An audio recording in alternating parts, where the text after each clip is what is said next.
سلامونه دوستانو، د بوډا او لیوانو پلونه ناول شپږمې برخه ته مو هرکلی کوم. هیله ده چې دغه برخه هم له پای را سره تعقیب کړئ وای وریا. نو ناول له دې ځای نه پیلوو. لیوانې نو څه وخت به یا غوندې په شرمېدلې غږ یې وویل: ماخوستن. ما وخندل. د چایو تشه پیاله مې پر دسترخوان کېښوده او ولاړ شوم. شونډې یې وخوځېدې. چیرته؟ ومې ویل: یو ځل له میراو نه د اوبو د وار پوښتنه کومه، بیا له هغه ځایه بازار ته ځم، بل څه خو به دې نه وي په کار. هغې راته وکتل او د ځواب پر ځای پر شرمېدلي غږ وویل: اقربه. له دې سره مخته شوه، له دې سره را مخته شوه. زما پر ږیره لاس تیر کړ او کله چې مې د هغې ګوتو ته وکتل نو په سپینو ګوتو پورې یې 2-3 اوږده پیچلي ویښته ځړېدل. بوډا غلی شو. تشه پیاله یې د ډکولو لپاره را مخته کړه او بیرته په خبرو راغی. زویا، څه درته ووایم؟ ما د لومړي ځل لپاره خوشحالي موندلې وه او له ژوند نه مې خوند اخیسته. د ورځې ټوله ستړیا به مې د شیرینو په لیدو له یاده ووته. هغه هم ورو را سره روږدې شوه او وپوهېده چې پر ما ګرانه ده. جامې مې پاکې شوې، خوراک مې سم شو. له هغې سره مې خوله په خندا روږدې شوه او ژوند ته مې په مینه کتل. خو د میرې وینه نه ورګډېده. په مازې خبره به یې سپکې سپورې ورته ویلې او تل به یې له څڼو نیولې وه. خو دې به هېڅکله ماته څه نه ویل. ټوله ورځ به د کور په کارو اخته وه. لاسونه به یې د لوښو په مینځلو کې غوړ وو او پزه به یې د نیغري ایرو توره کړې وه. خو ماښام به له ما سره په پاکو جامو او پریولي مخ ناسته وه. شیرینو خوشحاله ښکارېده. هیڅ وخت به یې زما تر مخ د خپل پلار کور نه یاداوه. خو د شپې به یې په خوب کې له مور او ورونو سره خبرې کولې. 1-2 ځله مې ور یاده کړه چې د خپلې ناروغې مور پوښتنې ته ورشئ. دې به نن سبا راته کول، خو بیا وپوهېدم چې میره اجازه نه ورکوي. اخیر د واده په 3مه میاشت د خپلې مور په مرګ د پلار کور ته لاړه. 10 ورځې یې تېرې کړې او کله چې بیرته راغله رنګ یې ژیړ ښکارېده. میرې به سپکوله، پوچ او پاش به یې ورته ویل، خو دې به هېڅکله پر خوله نه راته راوړل. میرې ته به یې ابۍ ویل او د هغې له نارواو سره به یې تل ښه خوله ورنه ویله. خو کله چې به یې ډېره سخته پرې راغله نو د ژړا لپاره به یې ګوښې ځای پسې غوښت. بوډا یوه شېبه غلی شو. ما ته یې وکتل او بیرته یې شونډې وخوځېدې. یوه غرمه له کاره ستړی کور ته راغلم. وار له واره مې په چوتره کې له غوښو ډک غاف ته نږدې پر خړ پوټي د وینې داره تر سترګو شوه. بیا د وینو لیکه په څاڅکو بدله شوې وه او کله چې دالان ته ورننوتم زړه مې ولړزېده. د شیرینو مټ یو خوا کمیز او د ټیکري پیڅکه په وینو سره وه او میرې مې د هغې د مټ پر پرار سوځېدلې ټوټه ایښوده. د میرې چې کله سترګې را باندې ولګېدې نو تلولۍ غوندې شوه. زما خو شیرینو په خلو کې ورولوېده او په بیړه یې وویل: غوښه مې وړه کوله چې چاړه خطا ووته. له دې سره مې میره په ژړا له دالانه ووته.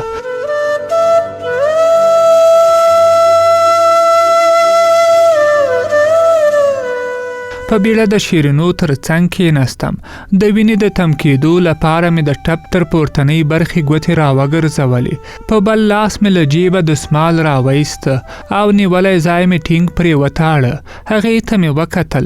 سترګې یې له اوښکو ډکې وي او کله به یې په تندي کې د درد له لاسه ګونځې جوړېدې. د هغې له نیولې څېرې نه وپوهېدم چې د ډېرې وینې د بهېدو له امله یې زړه کمزوري کوي. ځکه مې تر مټ ونیوله او په کوټه کې مې بړستن ور باندې اواره کړه. هغه وخت زموږ په ټوله ولسوالۍ کې ډاکټر نه و، ځکه نو د کلي ملا ته چې د ډاکټرۍ په کارونو کې هم ګوتې وهلې ورغلم. هغه په اوکالۍ یعنې هوان کې 2-3 ډوله بوټي سره وټکول. بیا یې له یو رنګ سپینو پوډرو سره چې د ده په وینا چې د چرک مخه نیسي ګډ یې کړل او را یاد یې کړه چې پر ټپ یې وتړه. کله چې بیرته کور ته راغلم نو میره مې د شیرینو تر څنګ ناسته وه او هغې ته د بورې شربت جوړ و. زما په ورتلو میره ولاړه شوه او له کوټې ووته. په حیرانتیا مې شیرینو ته مخ ور واړاوه. دا به یې پر زړه نن څنګه د رحم اوبه تېرې شوي دي. هغې څه ونه ویل. ما پر ټپ تړلی دسمال خلاص کړ او په داسې حال کې چې پر پرار یعنې ټپ مې راوړې دارو ور کېښودل. ورو مې وویل څه کیسه وه؟ شیرینو تلولۍ غوندې شوه. هېڅ، ومې ویل ابۍ ولې د چاړه وار در باندې وکړ؟ په ورخطایۍ وویل ما په خپل لاس په خبره کې ورولوېدم. ګوره که چاړه ستا له لاسه خطا شوي وای نو پر ګوتو ورغوي یا به دې هم د لاس پر شاتنۍ برخه لګېدلې وای. مټ یې څنګه ژوبلاوه، سر یې وځړېده. ما وویل زړه دې خو درواغ ښه نه دي. هغه هم د ښځې او خاوند ترمنځ په ژړغوني غږ ویل ابۍ په چوتره کې غوښه میده کوله. کله چې ما ورته وکتل نو ډیره ورسره په تکلیف وه. باید یو چا د غوښې بڅری ورته نیولی وای. ځکه یې تر څنګ کېناستم او غوښې ته مې لاس ور وغځاوه. خو دې کار هغې ته خوند ور نه کړ او په خشکه یې پورې وهلم او په لاس کې یې نیولې تیره چاړه یې زما مټ ته سیخه شوه.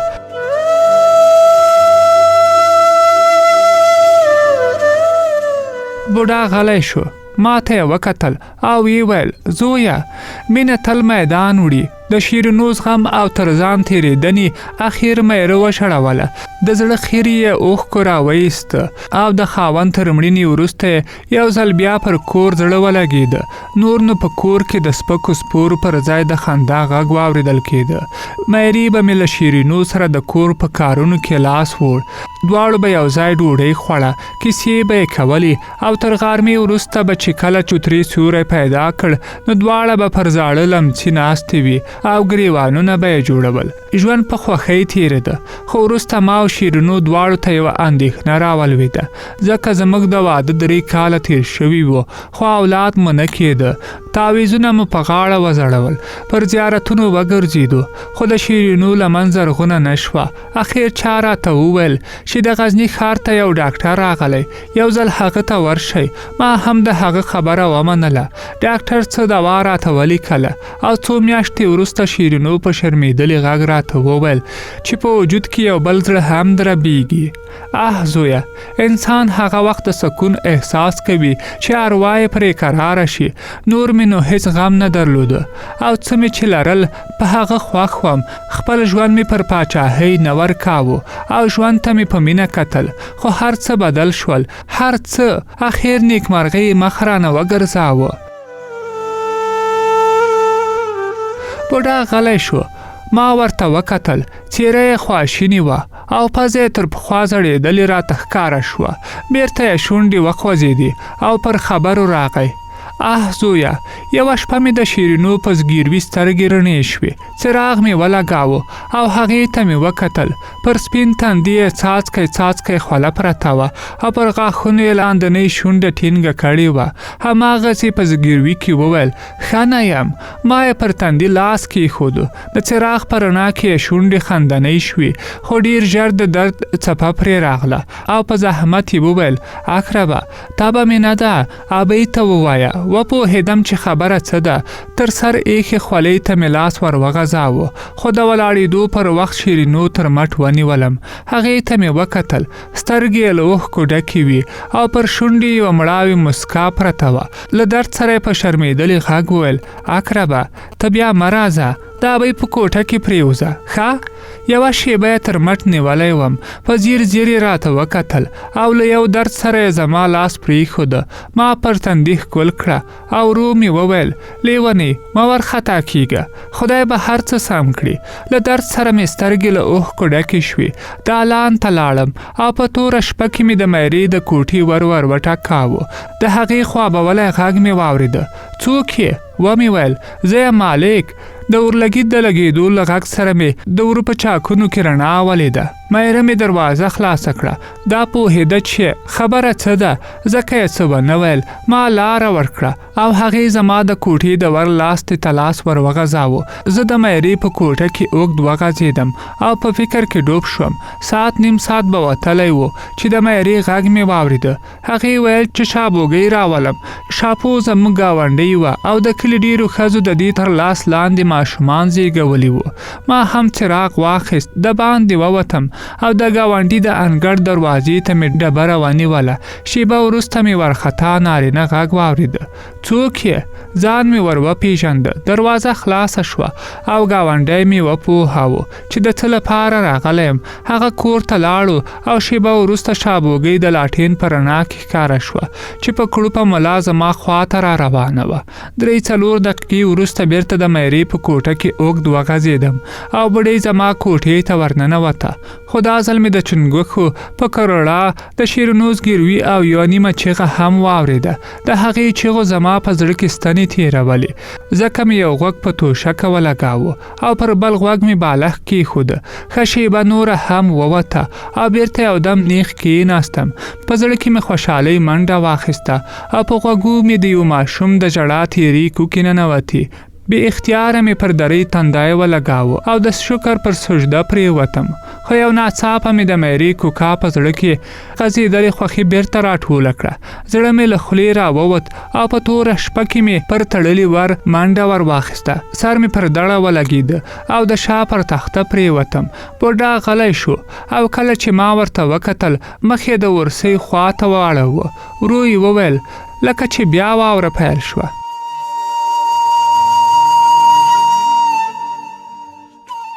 غږ یې ژړغونی و او کله چې مې ښیښې ته وکتل اسمان وریځ و، خو د واورې اورېدل مې ونه لیدل. وروسته مې د بوډا لړزېدلې لاس ته پام شو چې د تندي له خوا یې پر ویښتو تېر کړ. خو زه وپوهېدم چې په دې چل یې د لاس په ورغوي خپلې اوښکې پاکې کړې. ساعت ته مې وکتل، د غرمې 12 بجې وې. زړه مې وغوښتل چې بوډا نور هم وغږوم، خو هغه خوابدی و او ښه مې دا وګڼل چې یوه شیبه یوازې پرېږدم. ورو ولاړ شوم. بوډا وویل څه کوې؟ ډوډۍ راوړم. زړېدلې شونډې یې خندا سره ویړې کړې. وږی؟ ما وخندل. وخت یې نه دی. په خندا یې وویل کېنه زوروره، اوس دې زما د زړه غوټې راوسپړلې. پرېږده چې یو څه یې تش کړم. ما هم له خدایه همدا خبره غوښته. په لترۍ مې ووهله او بوډا هم د خپل ژوند کیسه پسې وغځوله. زما د خوشحالۍ عمر لنډ و، داسې لکه یو خوب او بس. په سبا یې د شیرینو پلرګنۍ راغله او جنازه یې خپلې هایدرې ته یوړه. زه به د ورځې پر فاتحې ناست وم او ماخوستن به مې د وروسي 1-2 ګولې تر ستوني تېرې کړې. وروسي زموږ په خلکو کې یو دود دی. کلیوال تر څو ورځو په خپل وار د کورنۍ نارینه ډوډۍ ته بیایي. ښځینو ته پوخ کړی دیګ ورلیږي او په دې توګه خپله غمشریکي څرګندوي. ما چې به هر کور کې ډوډۍ وخوړه، که به یې د مېلمنو کوټه لرله نو همالته به مې سر ولګاوه، که نه نو په جومات کې به مې شپه سبا کوله. 3-4 ورځې مې پر خپل کور پښې نه ورتلې، خو اخر مې د مجبوریت له مخې کور ته مخه کړه. چوپه چوپتیا وه. ان د کوټو دیوالونه هم خوابدي ښکارېدل. مایره مې په دالان کې ولیده چې په چوشک کې شیدې اچولې. کله چې سترګې را باندې ولګېدې خوله یې جینګه شوه. سترګو ته یې ټیکری ونیو او په ژړا خپلې کوټې ته ننوته. یوه شیبه په دالان کې ودرېدم. بیا مې لړزېدلی لاس د کوټې ورته ور وغځاوه. زویه، ملایان وای چې د قبر تر تیاره بله ویره نشته، خو ما په ژوندوني قبر ولیده. ګام مې واخیسته. د کوټې ور په غنجا را پسې راپورې شو. پرده مې چوله کړه. سترګې مې وغړولې. پر خړه درۍ یوازې یو توشک پروت و. د شیرینو د لاس هیڅ نښه نه ښکارېده. د هغې بستره، جامې، پر میخ ځوړند ټیکری او ان د هغې رانجه او سلایي هر څه له کوټې ایستل شوي و. داسې احساس مې وکړ لکه یو لوی ګودال ته چې لوېدلی یم، داسې تیاره ګودال ته چې د وتو لاره ونه لري او له مارانو او لړمانو ډک وي. پرده مې نوره هم پورته کړه او کله چې رڼا شوه وار له واره مې په آینې کې مې خپلې څېرې ته پام شو. پر دیوال ځړېدلې آینې ته ورنږدې شوم. دې آینې ته یوازې څو ورځې مخکې ولاړم. په بریتونو کې مې یو سپین ویښته ښکارېده خو په ګوتو نه راته، او کله چې د شیرینو راته پام شو په بیړه یې راته وویل اقربه ما بیا ډېرېږي. د بوډا او د لیوانو پلونه ناول شپږمه برخه مو همدلته پای ته رسیږي. تر بلې برخې د الله په امان.